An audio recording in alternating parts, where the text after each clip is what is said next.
ఓం శ్రీ గురుభ్యో నమః. శ్రీ మహాగణాధిపతయ నమః. దేవప్రశ్న ప్రేక్షకులు స్వాగతం. రేవతి నక్షత్రం ఇది 4 పాదాలు మీనరాశిలో ఉంటుంది. ఈ పరాభవ సంవత్సరంలో మీకు నక్షత్ర నాడీసూత్రాల రీత్యా గ్రహాల స్థితిగతులు మీకు ఎలా ఉన్నాయి చూద్దాం. ఈ సంవత్సరం మీ గురుడు జూన్ 2 వరకు వ్యతిరేకం, మళ్ళీ అక్టోబర్, నవంబర్, డిసెంబర్లో జనవరి 24 వరకు, అక్టోబర్ 31 వ్యతిరేక ఫలితం. 6 నెలలు అనుకూలం, 6 నెలలు వ్యతిరేకం. ఈ గురుడు ఈ క్రమంలో పునరుసు, పుష్యమి, ఆశ్లేష, మఖ, మళ్ళీ ఆశ్లేష సంచారం. ఈ ఆశ్లేష సంచారం జరిగే సమయంలో గురుడు ఇబ్బంది పెడతాడు మిమ్మల్ని. త్రిజన్మ నక్షత్రాలు అంటాం, అంటే రేవతి, ఆశ్లేష, జ్యేష్ఠ. మరలా కేతువు డిసెంబర్ 5 తర్వాత 5వ స్థానంలో సంచారం, జన్మరాశిలో కేతువు, వాడు ఆశ్లేషలోకి వస్తారు కేతువు. అక్కడ కూడా మీకు ఇబ్బంది ఉంటుంది.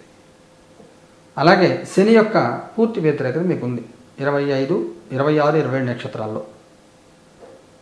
మీ జన్మ నక్షత్రము 27 నక్షత్రంలో శని యొక్క పూర్తి వ్యతిరేక సంచారం ఉంది. ఒక రాహు మాత్రం మేము వదిలేసేయండి ఈసారి. రాహు డిసెంబర్ 5 వరకు 12వ స్థానం వ్యతిరేక సంచారం, తర్వాత 11లో కొంత అనుకూల సంచారం. మొత్తం మీరు చూసుకున్నట్లయితే ఈ సంవత్సరం మీకు శని వల్ల పూర్తిగా మీరు వేధింపబడతారు, ఇబ్బంది పడతారు. ఒకసారి మీ కందాయ ఫలితాలు చూసి వివరంగా తర్వాత చూద్దాం. ఈ సంవత్సరం కందాయ ఫలితాలు తీసుకుంటే 2, 1, 2 సామాన్యంగా సాగిపోతుంది.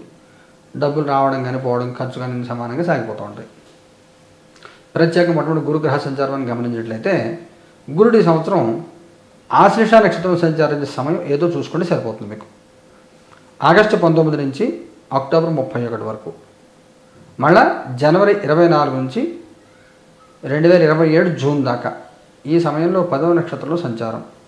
స్థానభ్రంశాలు, ప్రయాణాలు, వివాదాలు, దారి మీద దరిద్రం ఎత్తుని పెట్టుకుంటారు. ఈ జన్మరాశి శనిగ్రహ సంచారం, ఈ 5వ స్థానంలో గురుగ్రహ సంచారం. స్థితిరీత్యా గురువు 5లో మంచివాడే, కానీ ఇక్కడ వేదగోచారం రీత్యా 5వ స్థానంలో ఉంటుంది. అందువల్ల ఎవరికి సలహాలు ఇవ్వద్దు, అడగకుండా సలహాలు ఇవ్వద్దు. అడిగినా కానీ తప్పించుకునే ప్రయత్నం చేయండి. మీరు ఒకటి చెప్తే వాళ్ళు ఇంకోనే అర్థం చేసుకుంటారు. చేసుకుని ఇంక అక్కడ తర్వాత మీరు బ్యాడ్గా మీ మీద చెడ్డ పేరు వచ్చే అవకాశం ఉంటుంది. అందువల్ల సంతానత విరోధాలు, చిత్తభ్రాంతులు. కొంతమంది మెడిటేషన్ చేసి నా కళ్ళ ముందు అలా తిరిగింది, నా తల్లో అలా ఈగలు వాళ్తున్నట్టుగా ఉంది, చెవుల్లో వైబ్రేషన్ వస్తున్నాయి, చెవులు వినబడుతున్నాయి, ఇవన్నీ చెప్తూ ఉంటారు. భ్రాంతులకు గురవుతారు. డిసెంబర్ 5ని కేతువు రాశి మారిన తర్వాత ఆశ్లేషలోకి వస్తారు కేతువు. మళ్ళీ జనవరి 24 తర్వాత గురుడు ఆశ్లేషలో సంచారం. ఈ గురుకేతువు కంజంక్షన్ వస్తుంది. కొంతమందికి యోగసిద్ధి పొందే అవకాశం ఉంటుంది, ఎక్కువ మందికి భ్రాంతికి గురయ్యే అవకాశం ఉంటుంది. చెవుల్లో ఆవిర్లు వచ్చాయి, చెవులు వేడెక్కిపోయి, ఒళ్ళంతా చల్లగా అయిపోయింది, ఆవలంతా వచ్చేసి కొంతమంది మెడిటేషన్ చేస్తూ చూడండి ఉలిక్కి పడుతూ ఉంటారు. భయం వేస్తుంది పక్క వాళ్ళందరికీ చూస్తుంటాయి, ఇవటో ఇలా ఉలిక్కి పడుతుందని. కొంతమంది ఆ యోగాసన గాలిలో ఎగరడాలు, ఈ పిచ్చి చేష్టలన్నీ చేస్తూ ఉంటారు కొంతమంది. ఇలాంటి లక్షణాలు పడతాం. అలాంటివి చూడకండి, వీడియోలు చూడకండి, అలాంటిది మీరు మాట్లాడకండి. మీ ఇంట్లో మీ నిత్య పూజ మీరు చేసుకోండి. మీ ఇంట్లో మీరు మీ కులదేవత పూజ సంప్రదాయాలు ఎలా ఉండాలో అలాగే ఉండదు. కొత్తవేమీ నేర్చుకోవద్దు. ఈ సమయంలో మీరు కొత్త టెక్నిక్ నేర్చుకుందాం, కొత్త మెడిటేషన్ చేద్దాం ఏమొద్దు, కొత్త దేవుళ్ళు ఏమొద్దు. మీ ఇంట్లో మీ దేవుడు మీకు చాలు, కొత్తవే నేర్చుకోవద్దు ఈ సమయంలో. ముఖ్యంగా డిసెంబర్ నుంచి సంవత్సరం చివరి దాకా దాదాపు 9 నెలల కాలం, డిసెంబర్ నుంచి వచ్చేది ఆగస్టు, సెప్టెంబర్ దాకా కొత్త టైల్స్ ఏం వేయద్దు. మీ పని మీరు చేసుకోండి అంతే. రాహు యొక్క వ్యతిరేక ఫలితం ఏమీ లేదు. శని జన్మరాశి సంచారం మూలంగా కొంత అనారోగ్యాలు కలిగే అవకాశం ఉంటుంది. స్థాన చలనాలు, రాంగ్ ఇన్వెస్ట్మెంట్, రాంగ్ ప్లేస్కి వెళ్ళడం, పొరపాటు నిర్ణయాలు తీసుకోవడం. ముఖ్యంగా ఈ ఆశ్లేష నక్షత్రంలో గురుగ్రహ సంచారం ఉన్నప్పుడు మీకు జన్మరాశిలో ఈ జన్మ నక్షత్రంలో శనిగ్రహ సంచారం సంతానంతో విభేదాలు, సంతానంతో సమాన వాళ్ళతో విభేదాలు, సంతానానికి సంబంధించిన చిక్కులు, వాళ్ళు ఇబ్బంది పడి వాళ్ళ వల్ల మీరు ఇబ్బంది పడిన అవకాశాలు కనబడతాయి.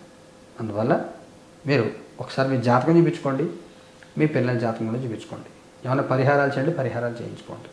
మీ పిల్లలు కూడా పరిహారం చేయించండి. కొన్ని సందర్భాల్లో జాతకాలు ఎలా ఉంటాయంటే ఒక మగవాళ్ళు ఎవరైనా ఉన్నారు, ఆయన భార్యకి వెళ్ళినాడు శని, కొడుకు కేతు మహాదశ, ఈయన పిడుగులోకి ఉంటాడు, ఈయనకేం ఇబ్బంది ఉండదు, కానీ వాళ్ళ యొక్క ప్రభావం ఈయన సిక్కిపోతారు.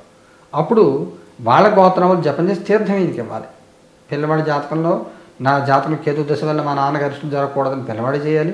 ఏళ్ళు నాడిసిన అష్టమ సంకల్పం చెప్పి ఈవిడికి చేసి తీర్థం శ్రీవారికి వాళ్ళు ఇస్తే వాళ్ళు బాగుంటుంది. అలాగా మీ ఫ్యామిలీ మెంబర్స్ యొక్క జాతకాల యొక్క ఎఫెక్ట్ మీ మీద ఎక్కువ ఉంటుంది. అందువల్ల మీ పిల్లల సంతానం జాతకం చూపించుకుని దాని ప్రభావం తండ్రికి కానీ తల్లికి కానీ ఏమైనా అరిష్టాలు ఉన్నాయా, ఇబ్బందులను సూచిస్తున్నాయా చూసుకుని దాన్ని తగిన పరిహారం చేయించండి. చేస్తే మీకు ఇబ్బందులు లేకుండా ఉంటుంది. ఏమైనా కానీ మొత్తం శనిగ్రహంకి పూర్తి పరిహారం చేసుకోవాలి, కేతువుకి గురుడికి పూర్తిగా పరిహారం చేసుకుంటే మంచిది. శివారాధన చేసుకోండి, వటుక భైరవుని ఆరాధన చేయండి, అలాగే దత్తాత్రేయుని ఆరాధన చేసుకోండి, ఓం ద్రాం దత్తాత్రేయ నమః జపం చేసుకోండి, గణపతి జపం చేసుకోండి, చేసుకుంటే బాగుంటుంది. ఈ పరిహారం మీరు చేసుకోలేకపోతే మన పీఠంలో జరిగే పరిహారం మీరు పాల్గొనొచ్చు. వాడే సంబంధించి వీడియో అప్లోడ్ చేస్తాను, చూడండి. మీ అందరూ సకల శుభాలు పొందాలి, అరిష్టాలు తొలగి కష్టం తట్టుకుని శక్తి మీకు రావాలని కోరుకుంటాను నేను. శుభం భూయాత్.